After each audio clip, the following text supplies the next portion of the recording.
안녕하세요. 안녕하세요. 반갑습니다. 반갑습니다. 사랑합니다. 사랑합니다. 복음 전도 집회가 코앞으로 다가왔습니다. 한 영혼의 가치를 더욱 귀하게 여기고 또 땅에서 죄인 하나가 회개하면 하늘에서는 의인 99을 위해서 기뻐하는 것보다 더 기뻐하신다고 하신 주님의 마음, 하나님의 마음이 우리에게도 그대로 연결되어지고 또 누리게 되는 그런 집회가 되기를 간절히 기도합니다. 구약 인물을 오늘 공부하는 시간인데요.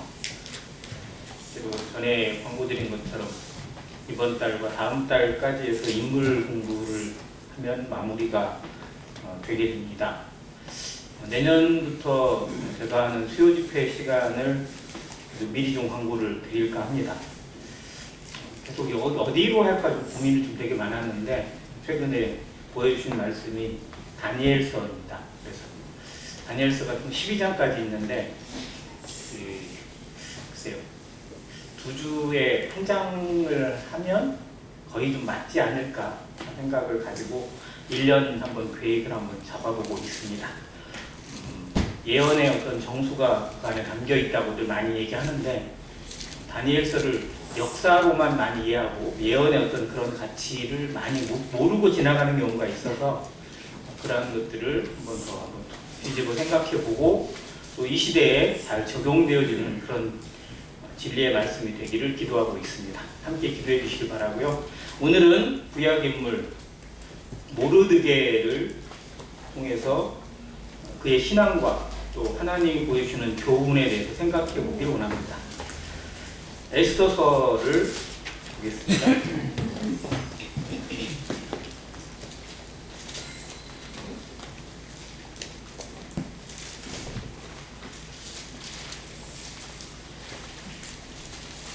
몇 구절만 먼저 찾아보고 가겠습니다. 에스더서 2장 5절입니다.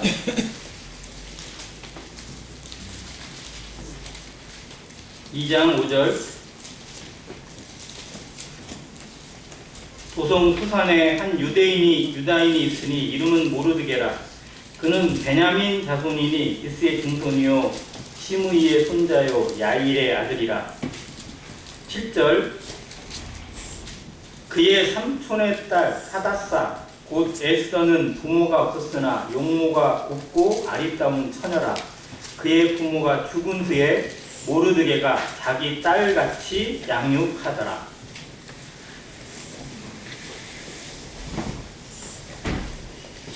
구약 성경에 39권의 책이 있는데 그 중에 에스더서가 가장 애매한 위치에 있는 성경입니다.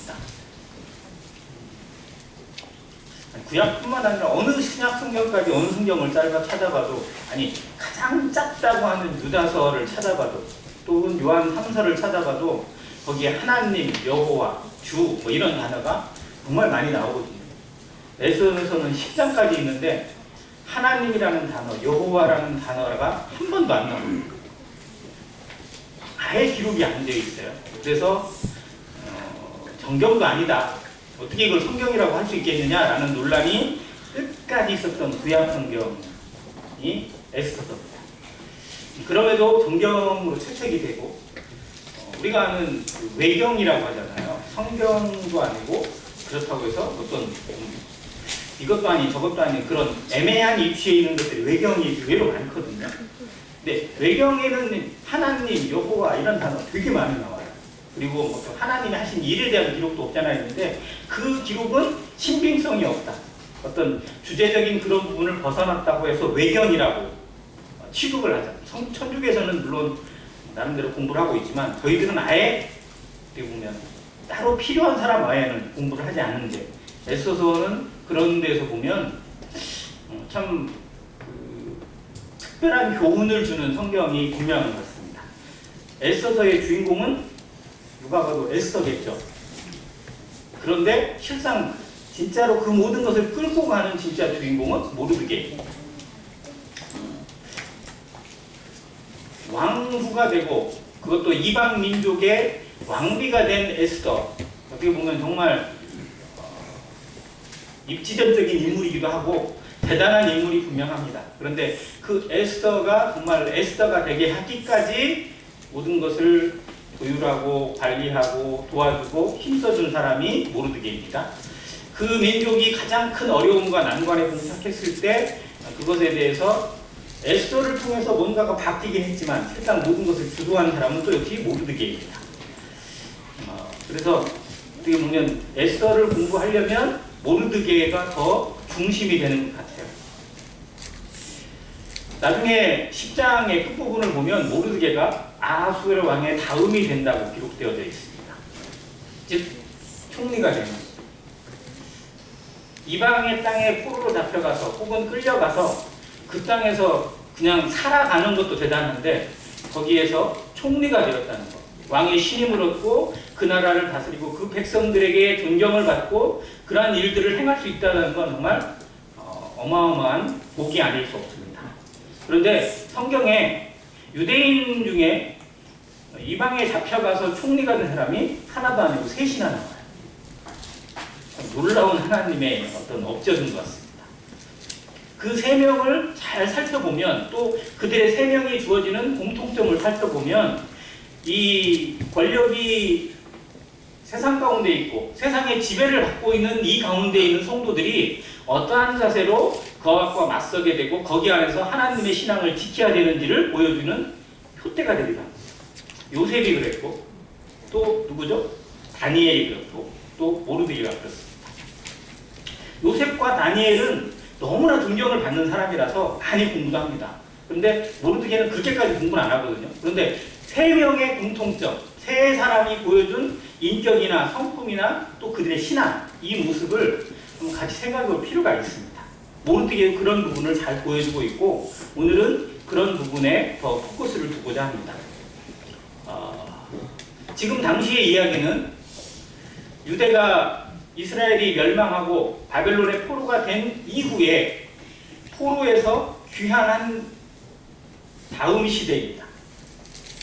고레스의 칙령에 의해서 유대인들이 자유롭게 원하기만 하면 그 땅, 바벨론 땅, 포로가 되었던 땅에서 자기의 고토, 예루살렘과 유다로 돌아갈 수 있는 기회가 있었어요. 그런데 다 돌아갔을까요? 아니에요. 다 안 돌아갔어요. 돌아간 숫자보다 오히려 어떻게 보면 남아있는 숫자가 더 많았던 것 같습니다.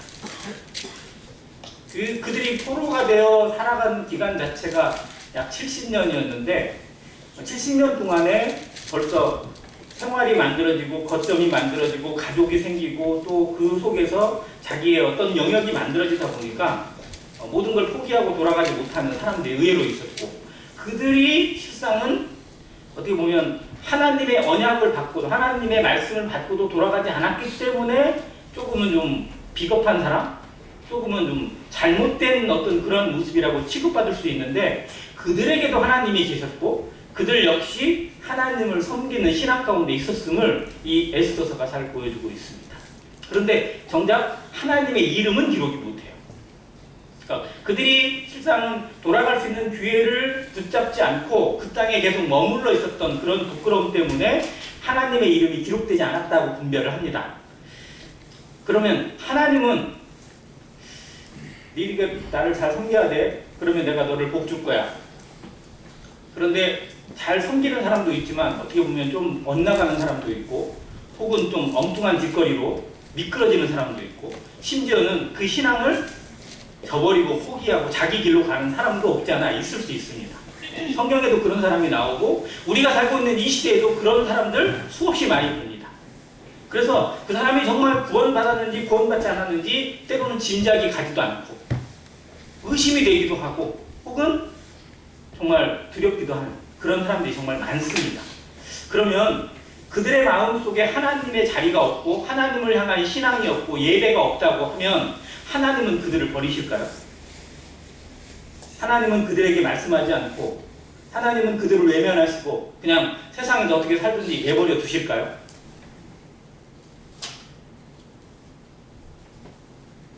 그렇지 않다는 것이 성경의 기록입니다.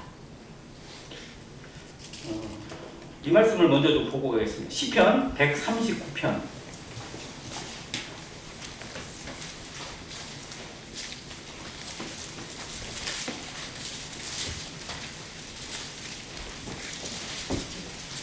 139편 7절.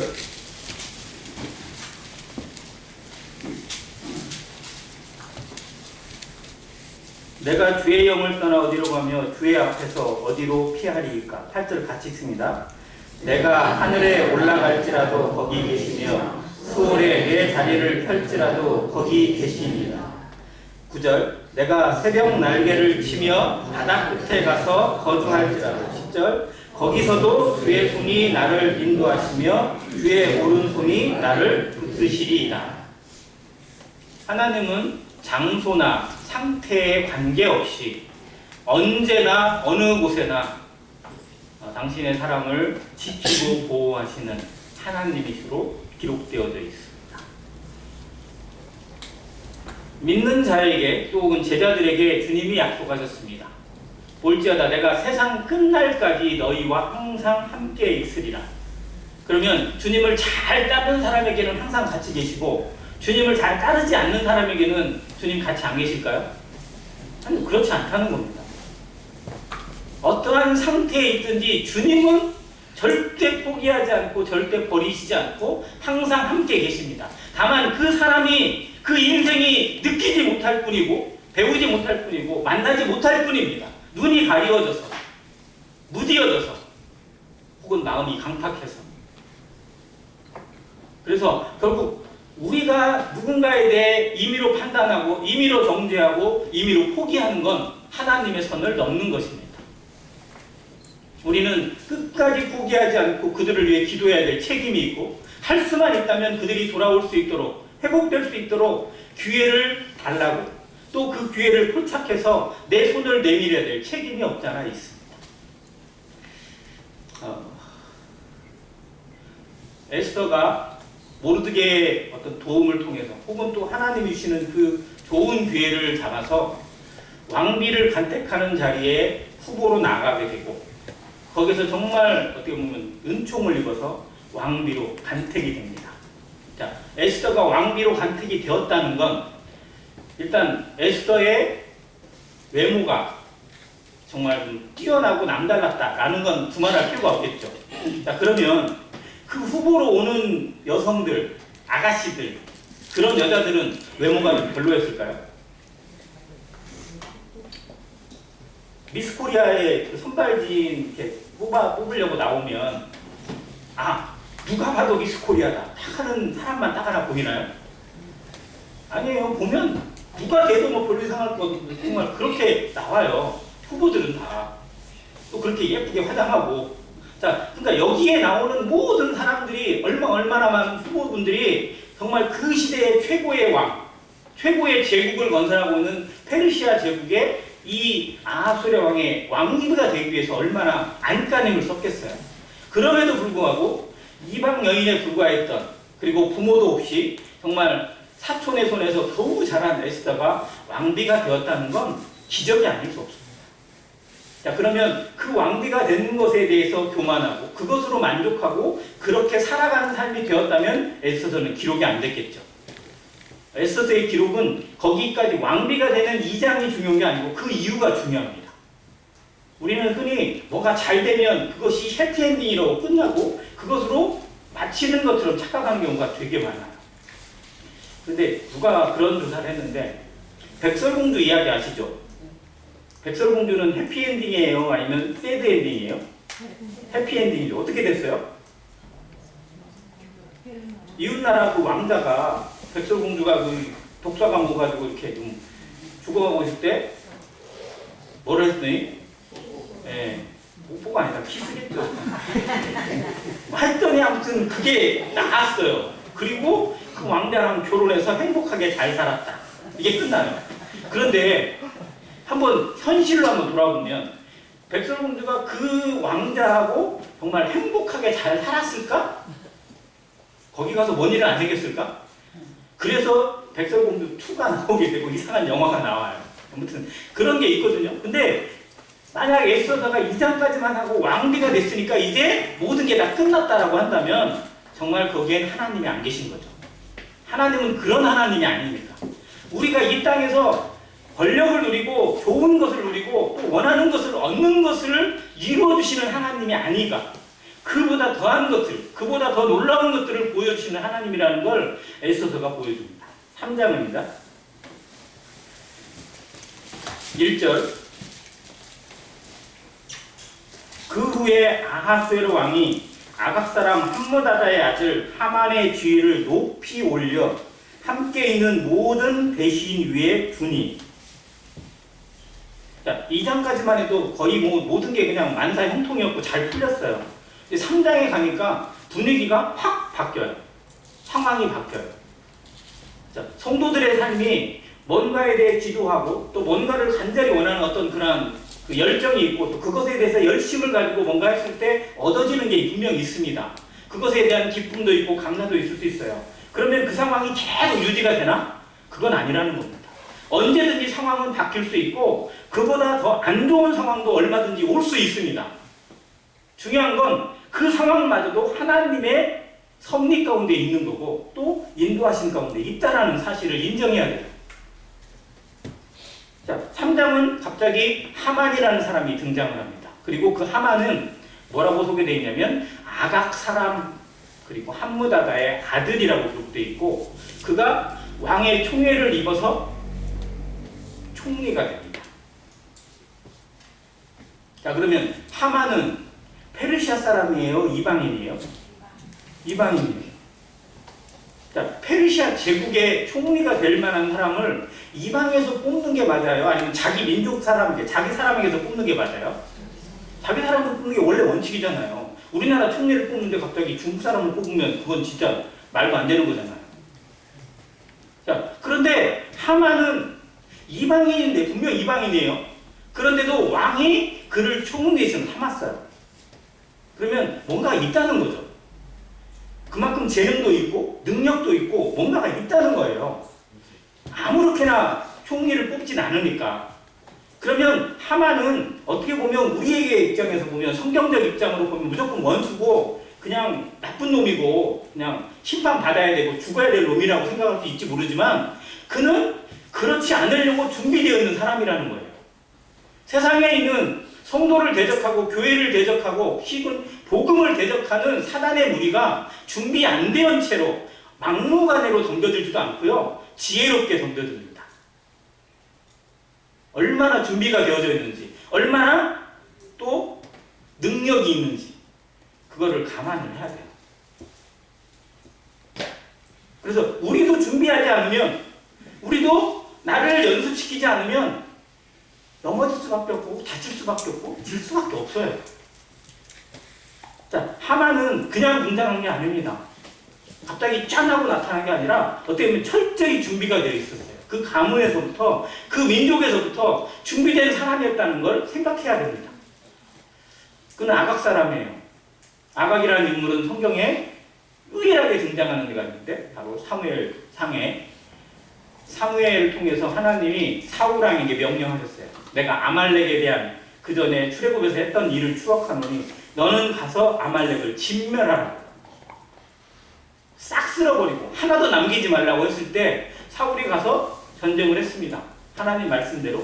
그리고 대승을 거두었어요. 그런데 정작 승리는 거두었는데 보니까 너무 좋은 게 많아요.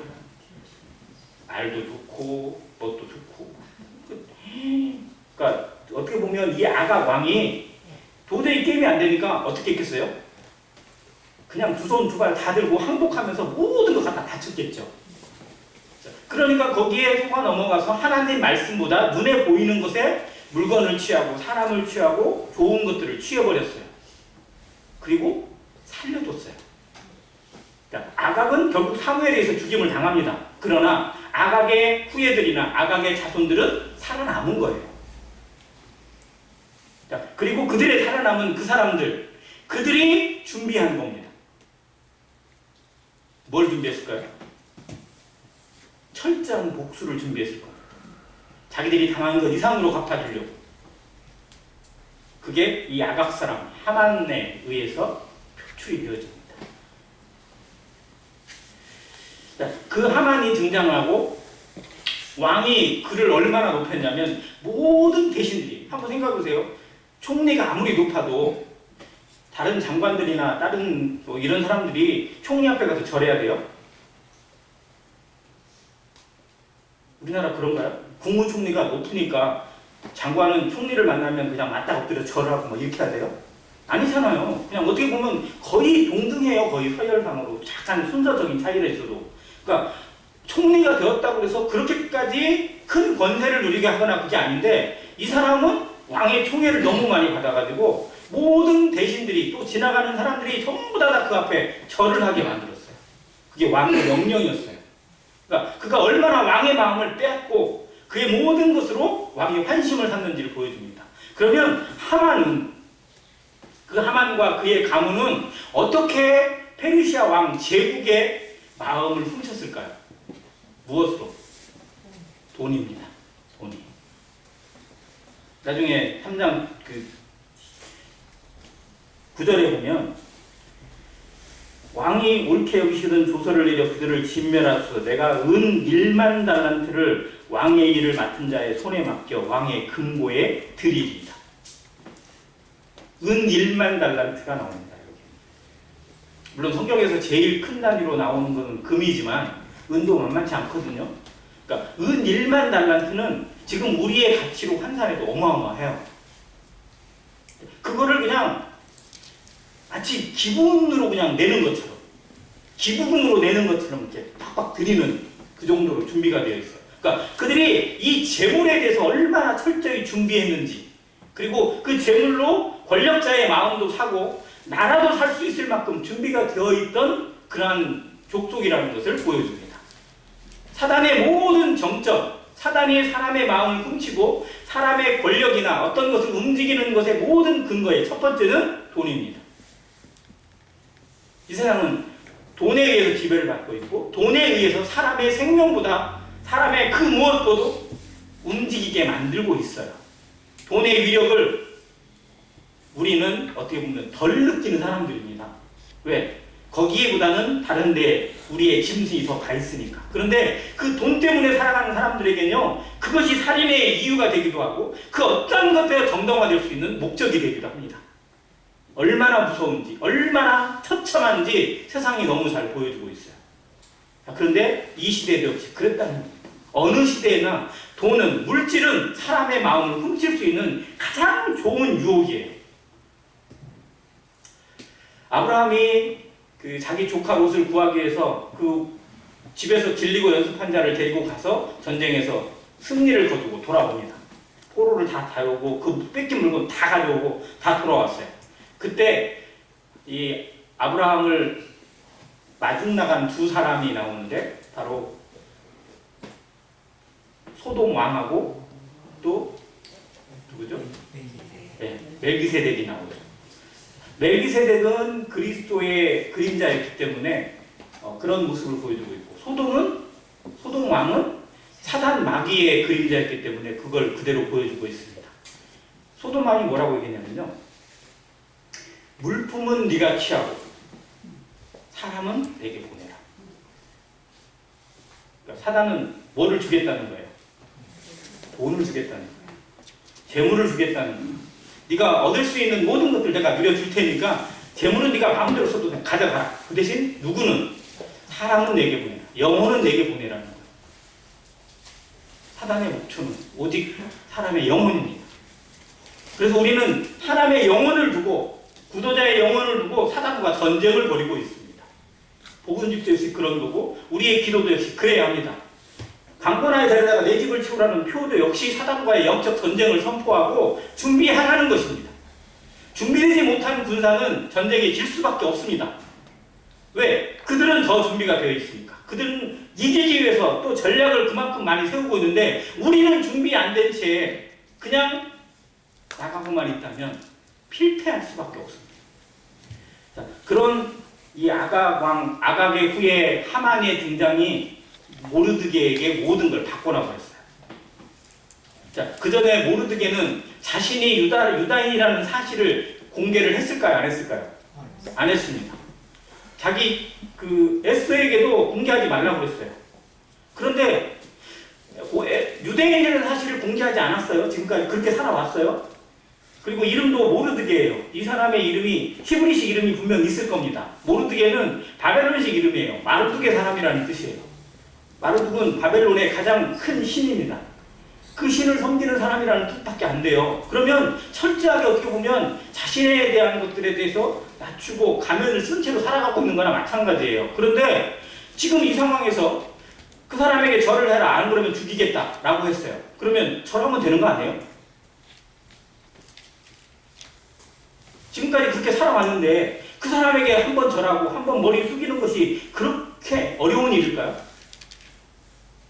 만약 우리가 그 상황에 있다면 고개를 숙이고 한 번 절을 하고 뭐 죽인다니까 어떻게 했어? 그러고 말지 뭐. 왜? 그래도 나는 하나님 믿으니까 뭐 이렇게 할 수 있지 않겠어요? 그런데 이 상황에서 모르드게는 꿇지도 않습니다. 절하지도 않아요. 그리고 오히려 왜 안 하냐? 빨리 해라. 왕의 명령이다 그랬더니 거기에서 밝혀요. 뭐라고? 나는 유다인이다. 자, 유다인은 사람에게 절하면 안 돼요? 이게 우상에게 절하는 거예요? 어떻게 생각하세요? 자, 성도는 우상에게 절하지 말고 우상 섬기지 말라고 배웠습니다. 그러면 아는 사람에게 세배하거나 절하면 안 돼요? 높은 사람에게 만났을 때 절하거나 인사하면 안 됩니까? 그게 우상 숭배예요? 아니잖아요. 그러니까 지금 살아있는 하만에게 절을 하는 것을 우상 숭배라고 생각하지 않으면 그냥 그만일 것 같아요. 그런데 그렇게 하지 않아요. 절대 못하는 거예요. 목숨 걸고 못하겠다는 겁니다. 왜요? 그가 아말렉 사람이기 때문에 그래요. 그의 정체를 알았기 때문에. 그리고 그가 왜 여기에 등장해서 지금 이런 모습으로 있는지를 알게 되었어요. 그리고 그 사람에게 절을 하고 그 사람을 섬기게 되면 결국 어떻게 되니까? 그보다 더한 것들로 계속해서 함정을 탈 거니까. 여기서는 싸움이다라는 거예요. 이건 피해갈 수 있는 소나기가 아니다. 여기서는 전쟁이다.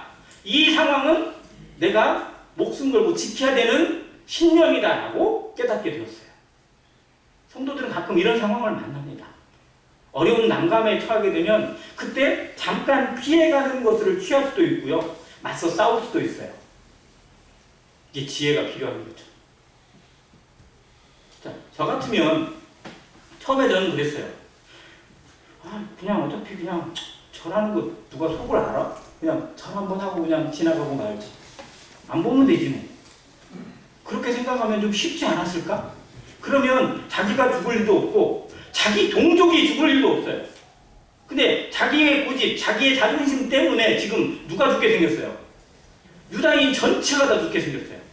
그러면 모르드게가 멍청한 거 아니에요? 어리석은 거 아니에요? 그 선택이 잘 된 거예요? 그런데 모르드게는 왜 그 선택을 해야만 했을까라는 걸 우리가 생각해야 된다는 겁니다.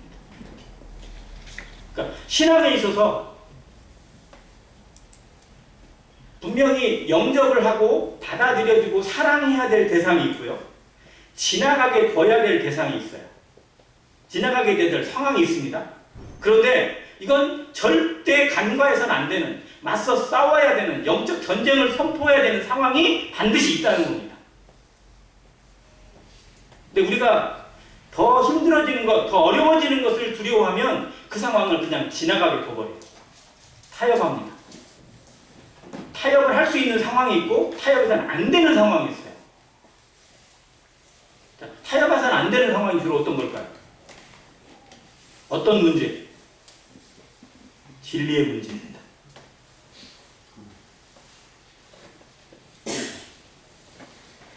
구원의 복음과 그 진리를 건드리는 부분에 타협할 수는 없어요.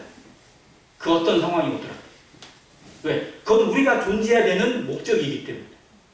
하나님이 목숨 걸고 지키신 것인데, 그리스도께서 십자가에 피 흘려 죽으시면까지 지키신 것인데, 그것을 양보하거나 그걸 타협할 수는 없습니다. 그래서 성도는, 교회는 거기에는 목숨을 던져야 돼요. 목숨을 걸어야 합니다. 지금 이 상황이 그 상황이라고 모르드게는 분별을 한 것입니다. 지금까지 유다인이라는 사실도 숨기고 정말 거기에서 섞여있는 민족처럼 살아왔지만 그 아각 사람 하만의 정체를 발견하는 순간에 이제는 내가 정말 하나님 앞에 어떠한 사람인지 드러내야 될 때가 됐구나. 우리가 누구인지 이방 땅에 살고 있지만 우리는 하나님을 섬기는 사람이다. 사단과 절대 손잡을 수 없고 사단에게 굴복할 수 없고 절할 수 없다라는 걸 분명하게 드러내는 사건입니다. 그래서 에스더서에서는 이 3장 초반부가 우리에게 명확하게 이해가 돼야 돼요. 그래야 나머지가 전개가 되어집니다. 그래야 에스더가 죽으면 죽으라는 지도가 나오게 된 배경이 만들어지는 거고요. 그리고 그 왕 앞에 나아가는 그 결단이 나오게 되고, 왕이 궁중일기를 살펴보면서 그 모든 것에 대해서 새롭게 찾게 되고 전환점을 맞게 되는 계기도 결국 여기에서부터 시작이 되어져요. 만약 여기서 모르드게가 그냥 불복하고 그냥 그래 그냥 여기서 소나기는 잠깐 피하라고 했으니까 그냥 뭐 똥 맞은 셈 치고 그냥 한번 그냥 살짝 참자 이렇게 하고 지나갔더라면 에스더는 아마 없었을 겁니다.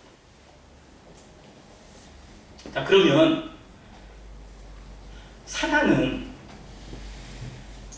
성도가 어떤 상황 가운데 대적하지 않고 거기에 그냥 살짝 피해요. 은근히 넘어가요. 그러면 그냥 놔둘까요? 제가 지혜롭게 잘 피해가네? 아니, 쟤 건들지 마. 이렇게 놔둘까요? 아니에요. 더한 것들로, 그보다 더한 것들로 계속해서 시험해 옵니다. 다니엘서에 보면 다니엘이 왕의 조서의 명령에 직인이 찍혔습니다. 앞으로 한 달 동안 왕 외에 다른 신에게 절하거나 기도하는 것을 금한다. 그런 사람은 어디다 던진다? 사자굴에 집어 던져버리겠다. 기한이 정해졌어요. 얼마 동안? 한 달. 뭐 한 달만 안 하면 되죠. 그러면 여러분 한 달만 그냥 몰래 아무도 안 볼 때 이렇게 기도하면 되잖아요. 안 들키면 되니까. 그리고 창문 닫아놓고 하면 되고 혼자 몰래 숨어서 하면 되고 어디 산속에 들어가서 하면 되고 그러면 기도 아니에요? 그렇게 저 생각할 것 같아요. 타협할 것 같아요. 그런데 그렇게 하면 대적이 가만히 둘까요? 아니에요. 그 다음에 또 다른 시험을 깔고 들어와요. 그보다 더한 것들로. 그 사단은 간을 봅니다. 우리에게 그냥 한 번에 모든 걸 넘어뜨리려고 하지 않아요. 살짝 간을 봅니다. 살짝 미끼를 던져요. 어떻게 무는지. 그리고 그 무는 것에 반응을 하잖아요. 그러면 그보다 2단계가 준비돼요. 그보다 더한 것들로 준비해서 더한 걸로 넘어집니다. 그러면 1단계를 문 사람은 2단계도 물게 돼요. 그러면 그 다음에 계속 준비되어집니다. 결국 넘어지고 실족되어지고 또 믿음에서 어떻게 보면 떨어진 사람들은 실상 그 사단의 시험에 그렇게 한 번 넘어간 것들로 인해서 정말 어떻게 보면 다시는 돌아오지 못할 것 같은 그런 위험에 빠지게 된 사람들이라고 저는 생각이 들어요. 그래서 이 시작이 중요합니다. 그 거절이 중요하고 그 결단이 중요하고 그 전쟁을 선포하는 자세가 중요합니다. 성도가 꼭 지켜야 되는 거. 청년의 정욕은 피하라 하셨지만 누구와는 대적하라. 마귀를 대적하라고 하셨어요. 하나님이 함께 하신다고 하셨습니다. 주일학생들이 외웠던 요절이에요. 마귀를 대적하라. 마귀는 대적의 대상입니다. 타협의 대상이 아니에요. 근데 모르드게가 이 결단을 통해서 모르드게 애써서의 그 이후의 전제가 아주 그냥 마치 파노라마처럼 격렬하게 흘러가게 만들어버렸어요. 가만히 있던 유다인들이 얼마나 놀랬겠어요. 왜 갑자기 우리를 다 죽인대? 뭔 일이야 이게 막. 그 상황을 알고 얼마나 그들도 동요가 됐겠어요. 그런데 결국은 그 일로 인해서 유다인들이 똘똘 뭉치게 됩니다. 한 마음 한 뜻을 이루게 되고요. 우리는 하나님의 백성이라는 사실을 온전하게 인식하게 되는 사건이 되어져요. 결국은 잠자고 있던 그들이 모르드게의 이 결단을 통해서 깨어나고 그 이방에서 빛을 비추는 백성이 되게 하신 것입니다. 하만과의 결단, 하만과의 갈등은 정말 그런 의미에서 우리에게 여러 교훈을 줍니다. 성도가 세상에서 마지막 시대에 어떠한 모습으로 우리의 믿음을 지킬 것인지, 교회의 교회다움을 어떻게 이루어갈 것인지, 세속화되기 쉽고 세상의 것들이 들어오기 쉬운 이 시대에 우리는 정말 어떻게 진리를 지켜가고 어떻게 교회다운 교회로 하나님의 진리가 선포되어지고 하나님의 영광이 드러나는 교회의 모습으로 우리의 신앙을 지켜갈 것인지 고민하지 않을 수 없다는 거예요. 그런 모습에서 이 모르드게가 가지고 있는 이 결단을 정말 귀하게 생각하고요. 그런 이후에 왕후에게 그 사실을 알리게 되고 그리고 고백을 합니다. 만약 네가 이 상황 가운데 외면하고 너는 왕후니까 너는 왕비니까 결국 죽지 않겠죠. 왕비를 죽일 일은 없을 테니까. 근데 너는 살아남는다고 할지 모르지만 우리는 다른 데를 통해서 구원받게 될 것이다. 그리고 결국 너는 망하게 될 것이다 라고 얘기까지 해요. 그 다른 곳을 통해서가 바로 하나님을 통해서 우리는 구원받게 하실 것이다. 왜? 하나님에 대한 믿음을 지키고 하나님 앞에 살아가고자 하는 사람은 누가 지키시나? 하나님을 지키세요. 자, 하나님 앞에 부르심을 받은 선교사들, 그리고 부르심을 받은 사역자들, 그 사람이 도와줘서, 사람이 어떻게 해줘서 그 일을 감당하는 게 아니라 누가 책임지시는 거예요? 하나님이 책임진다는 거예요. 그리고 그걸 보여준 믿음의 선진들은 수도 없이 많습니다. 그 기도를 통해서 에스더의 마음도 각성이 되어지고 죽으면 죽으리다라고 기도하고 왕 앞에 나아갑니다. 왕이 너무 이뻐가지고 마치 그냥 막 야, 왜 이제 나타났어? 마치 그런 마음으로 같이 하게 되고, 그 자리에 하만을 초청해서 마치 하만도 뭔가 대접을 받는 것 같은 착각을 일으키고, 그곳에서 결국은 그날 바로 이야기하지 않고 내일도 잔치를 벌일 테니까 왕이여 내 잔치에 참여해달라고, 어떻게 보면 정말 약간의 좀 애간장을 태우게 되는 그런 모습이 나오죠. 왜? 그 일을 왕이 도장을 찍고 왕이 직위를 내리고 왕이 반지를 줬어요. 하만에게. 그런데 왕비가 말을 한다고 그게 바뀌어요? 바뀔 수 없습니다. 그건 절대 있을 수 없는 일이에요. 직인이 찍힌 것은. 자, 그래서 그걸 역전시키는 것은 하나님이 하시는 겁니다. 그런데 그 밤에 왕이 잠을 이루지 못하고 역대의 길을 보게 하셨어요. 역대의 길을 보다 보니까 자기가 죽을 뻔한 위기가 있었는데, 그때 모르드게라는 사람이 그냥 그걸 알려가지고 내가 살아났구나. 깜빡 잊고 있었네. 그리고 나서 물어보고, 야 이거 뭔 상을 줬냐? 아무 상도 안 줬대. 뭐 이런 일이 다 있어. 근데 또 마침 그때 하만이 와 있어, 앞에 와가지고. 왜? 모르드게를 죽일 장대를 준비해놓고 모르드게를 죽여달라고 하려고 왔는데 거기에 물어보잖아요. 왕이 존귀케 하기를 원하는 자에 어떻게 하면 좋겠냐? 그랬더니 그러면 왕의 말을 내어주고요, 왕의 옷을 입혀가지고 길거리를 쭉 행진하면서 왕이 존귀하는 사람은 이렇게 됐다 하고 높여주면 된다고. 그랬더니 그럼 너 잘 됐다. 너 가가지고 모르드게를 위에 올리고 네가 말을 끌고 가면서 모든 백성들에게 외쳐라. 왕이 존귀케 하기를 원하는 사람은 이렇게 대접을 받는다. 역전된 거죠. 완전히. 그 역전을 에스더도 못 만들어요. 만들어낼 수가 없어요. 그런데 하나님이 하신 겁니다. 우리의 상황이 바뀌는 거, 하나님이 어떻게 이끌으시는 건 우리가 계산되어서 있고 우리의 의지대로 하고 우리가 이렇게 해주십시오라고 해서 하나님이 하시는 게 아니라는 겁니다. 하나님은 우리보다 지혜로우시고 우리보다 능력이 많으시고 우리보다 우리를 사랑하십니다. 그 하나님께서 이루시는 것들을 보는 것, 그걸 믿고 나아가는 것, 그 모든 배경이 에스더서에 다 깔려 있어요. 그리고 하만도 스스로 깨달아요. 이게 아닌데. 그리고 나서 나중에 왕의 두 번째 잔치에 갔다가 왕후를 강간하려고 하는 범죄자가 되어버리고 결국은 정체가 드러나게 되죠. 그리고 그때 그 매달은 장대에 하만이 매달리게 되고 모든 상황이 역전되어서 그 조서가 읽힌 그날 유다인들이 오히려 거꾸로 자기의 대적들을 다 죽일 수 있는 날로 바뀌어버렸어요. 그게 불임절이에요. 지금도 유대인들은 불임절이 되면 정말 신나게 놀고 즐긴대요. 그래서 관광객이 이스라엘 땅에, 요즘은 관광 별로 가지도 않지만 아무튼 혹 가게 되면 제일 좋은 때가 불임절에 맞춰가면 제일 좋대요. 그러면 진짜 대접받는데요. 누구에게든지 선물 주고 막 데려다가 막 뭐 먹을 거 주고 막 공짜로 대접하는 날이에요. 왜? 우리들이 그렇게 구원받았으니까. 6월절보다 어떻게 보면 더 신나게 즐긴다고 하더라고요.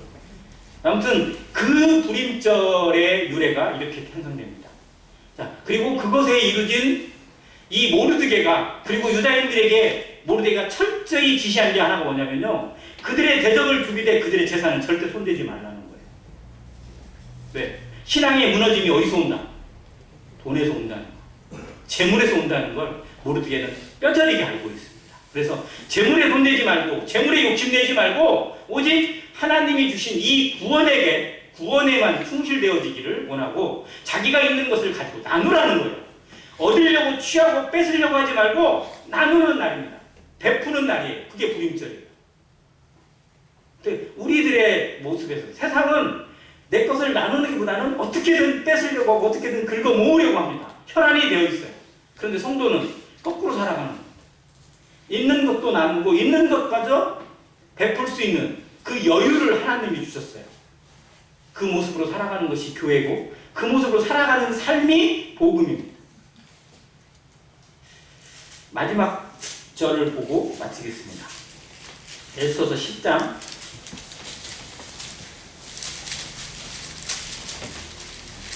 3절입니다.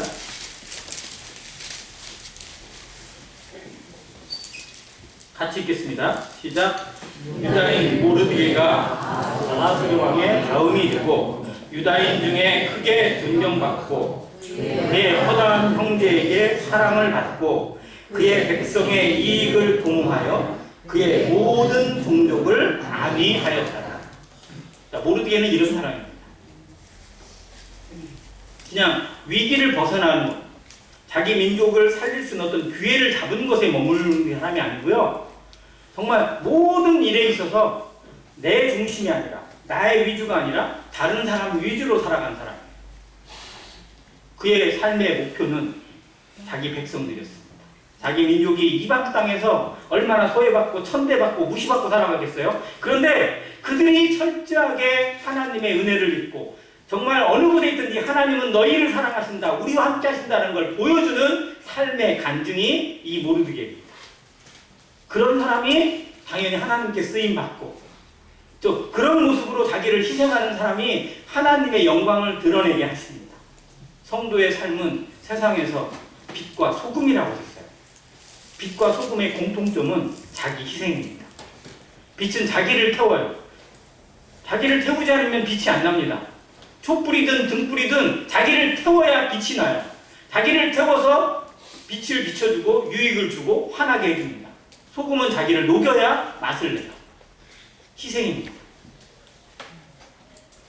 성도의 삶에 나누고 희생하고 베푸는 이 놀라운 것들을 우리에게 허락하시고 그러한 여유를 주시고 그러한 마음, 내가 가진 소유가 적어도 가진 재물이 적고 돈이 적어도 정말 여유로운 마음으로 누군가를 베풀 수 있고 나눌 수 있고 섬길 수 있도록 하신 것, 이게 하나님의 은혜라고 저는 믿습니다. 그 교회의 모습, 그 아름다운 섬김의 모습으로 마지막 시대를 환하게 비춰가고 복음의 능력이 살아 움직이는 안양교회 모든 성도 되시기를 간절히 기도합니다. 이상입니다.